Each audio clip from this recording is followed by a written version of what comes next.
আজকে অত্যন্ত দুঃখ এবং ক্ষোভের সহিত আপনাদের সামনে উপস্থিত হয়ে বলতে হচ্ছে যে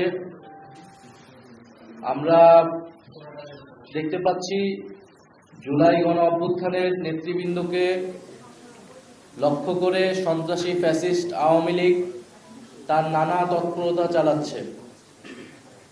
আমরা এর আগে জুলাই পদযাত্রায় গোপালগঞ্জে জাতীয় নাগরিক পার্টির নেতৃবৃন্দের উপর হত্যার নীল নকশা নিয়ে যে আক্রমণ, সেই আক্রমণ আমরা দেখেছি।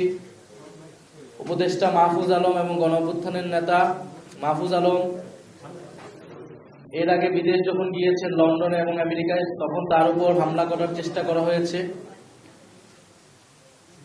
এবং তারই ধারাবাহিকতায় গতকাল আমরা দেখেছি জাতিসংঘের সাধারণ অধিবেশনে ডক্টর মোহাম্মদ ইউনূস ওনার সফর সঙ্গী হিসেবে 3টি রাজনৈতিক দলের নেতৃবৃন্দদের নিয়ে যাওয়া হয়েছিল এবং এয়ারপোর্ট থেকে বের হওয়ার সময় জাতীয় নাগরিক পার্টির সংগ্রামী সদস্য সচিব আক্তার হোসেন এবং সিনিয়র যুগ্ম সদস্য সচিব ডক্টর তাসনিম জারাকে লক্ষ্য করে ফ্যাসিস্ট আওয়ামীরা হামলা করে এবং ভর্ৎসনা করে। আমরা সার্বিক বিষয় পর্যালোচনা করে বলতে চাই যে এই যে ক্রমাগত হামলা, ষড়যন্ত্র এবং অপতৎপরতা চলমান রয়েছে, সরকারের পক্ষ থেকে উপযুক্ত কোনো ব্যবস্থা আসলে নেওয়া হয়নি।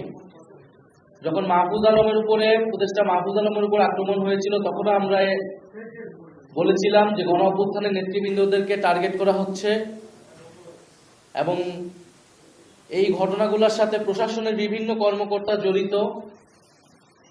ভিতর থেকে এই ইনফরমেশনগুলো লিক করা হয় এবং সরকার এবং পররাষ্ট্র মন্ত্রণালয় থেকে নিরাপত্তা প্রদানের যে ধরনের ব্যবস্থা নেওয়া হয়েছিল, সেই ব্যবস্থাগুলো যথাযথ ছিল না বলেই গতকালের ঘটনা ঘটতে পেরেছিল। ফলে আমরা এর নিন্দা এবং প্রতিবাদ জানাচ্ছি এবং সরকার এবং পররাষ্ট্র উপদেষ্টার কাছে জবাবদিহিতা চাইছি যে সরকার তার সফর সঙ্গী হিসেবে, ডক্টর ইউনূস তার সফর সঙ্গী হিসেবে রাজনৈতিক নেতৃবৃন্দদের নিয়ে গেলেন, সেখানে আমাদের যাওয়ার কথা ছিল না। প্রধান উপদেষ্টা ডক্টর মোহাম্মদ ইউনূসের আহ্বানেই আমরা রাজি হয়েছিলাম।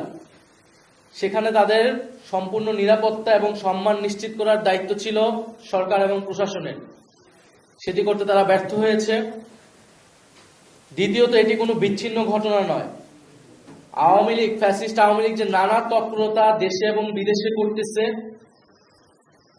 দেশকে অস্থিতিশীল করা, গণ অভ্যুত্থানের নেতৃবৃন্দ, শহীদ পরিবার এবং আহতদের লক্ষ্য করে তাদের আক্রমণ করা, সাইবার জগতে তাদের নিয়ে নানা নেতিবাচক এবং প্রোপাগান্ডা ছড়ানো, এই সকল কিছু যে চলমান রয়েছে, তারই ধারাবাহিকতা হিসেবে গতকালকের ঘটনাকে দেখতে হবে। ফলে সরকারের পক্ষ থেকেও যে বিচার নিশ্চিত করার বিষয়টা আমরা বারবার বলে আসছি, সেই জায়গায় দুর্বলতা আছে দেখেই আওয়ামী লীগ এত তৎপরতা করার সুযোগ পাচ্ছে। কারণ আমরা দেখেছি ট্রাইব্যুনালের বাইরে যে সাধারণ কোর্টে মামলাগুলো হয়েছে, সেখানে জামিন দিয়ে দেওয়া হচ্ছে এবং অনেক আসামিরা জামিন পেয়ে পরবর্তীতে পালিয়ে যাচ্ছে। অনেক এলাকায় আওয়ামী লীগের লোকেরা ছাড়া পেয়ে প্রকাশ্যে চলাফেরা করছে এবং শহীদ পরিবারদেরকে হুমকি দিচ্ছে। বৈষম্যবিরোধী ছাত্র আন্দোলন এবং জুলাইয়ের যারা আহত হয়েছিল তাদেরকে হুমকি দিচ্ছে। অনেক জায়গায় হামলার ঘটনা আমরা দেখেছি। ফলে এগুলো ছোট এবং বড় পর্যায়ে নানা ধরনের ঘটনা কিন্তু দেশে ঘটতেছে এবং দেশের বাইরেও আমরা দেখতে পাচ্ছি। এছাড়া আমরা সুস্পষ্ট কিছু দাবি সরকারের কাছে রাখতে চাচ্ছি। গতকালকে ঘটনার সকল হামলাকারীদের চিহ্নিত করা এবং অবিলম্বে গ্রেফতার করা। নিউ ইয়র্কের কনসুলেট জেনারেলকে অবিলম্বে পদত্যাগ করতে হবে এবং ঘটনার সম্পূর্ণ তদন্ত করে নিরাপত্তা প্রদানে ব্যর্থ কর্মকর্তাদের শাস্তিমূলক ব্যবস্থা নিতে হবে। দ্বিতীয়ত, ফ্যাসিবাদের জমানায় নিয়োগকৃত আওয়ামী দোসরদের ফরেন মিনিস্ট্রি থেকে অপসারণ করতে হবে। উপদেষ্টা মাহফুজ আলমের উপর হামলাকারী হিসেবে যে 5 জনকে গ্রেফতার করা হয়েছে, তাদের তালিকা প্রকাশ করতে হবে। তৃতীয়ত, জুলাই গণহত্যার বিচার স্বচ্ছ করা এবং ত্বরান্বিতকরণ করা। দল হিসেবে সন্ত্রাসী আওয়ামী লীগের বিচার নিশ্চিত করা। ট্রাইব্যুনালে এখনো দল হিসেবে আওয়ামী লীগের বিচার শুরু হয়নি। আমরা ট্রাইব্যুনালের কাছে এটার আবেদন জানাবো এবং সরকারের পক্ষ থেকে যাতে উদ্যোগ নেওয়া হয়, যাতে দল হিসেবে আওয়ামী লীগের জুলাই গণ অভ্যুত্থান সহ গত 15 বছরের মানবতা বিরোধী অপকর্মের তদন্ত করে সেটার বিচার কার্যক্রম শুরু করা হয়। এছাড়া পররাষ্ট্র উপদেষ্টার সাথে আমরা বসবো এবং তার থেকে আমরা জবাব দিতে চাবো কেন বারবার এই ঘটনাগুলো ঘটতেছে দেশের বাইরে। এবং আমরা বিভিন্ন সময় দেখছি পররাষ্ট্র মন্ত্রণালয় কর্তৃক যেই নিয়োগগুলো দেওয়া হচ্ছে সেটা নিয়ে নানা বিতর্ক হচ্ছে। ফ্যাসিবাদের জমানায় যারা নিয়োগ হয়েছিল তাদের সম্পূর্ণরূপে অপসারণ হয়নি বা তারা থেকে গেল, কেন থেকে যাচ্ছে সেই বিষয়ে কোনো স্পষ্ট জবাব আমরা পাইনি।